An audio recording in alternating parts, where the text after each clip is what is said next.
Buzzer beater! Huling araw na.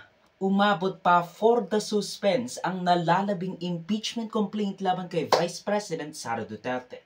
Mahigit 240 representatives sa mga distrito at party list ang pumirma at nag-endorso sa ika-4 at pinakamalaking impeachment complaint laban kay Vice President Sara Duterte. More than 78% o arguably supermajority.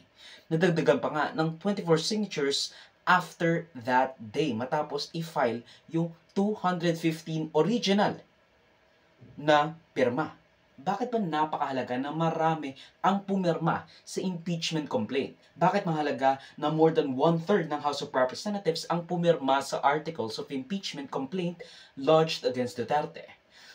Well, kasi 102 is actually the only signatures needed to expedite the process at hindi na kailangan dumaan pa sa komite at tumagal ang nasabing impeachment complaint para hindi mapanis. You can learn more about who actually signed the petition by going to Ian Islander 3's account kung saan pwede nyong makita ang interactive map na nagpapakita ng mga pumirma sa petisyon ng mga impeachment and it's fun and again, I was actually going to make one for this video pero alam kong malamang sa malamang, maunahan niya ako sa paggawa. And lo and behold, gagawa pa lang ako, meron na agad siya.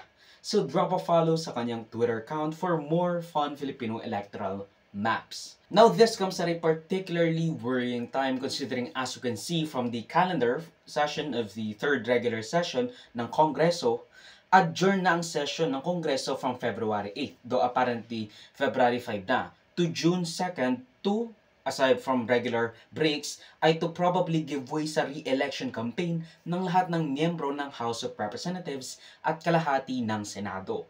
Baka mapanis at mawalan ng gana, di ba? Kasi again, tatagal pa ng 4 na buwan.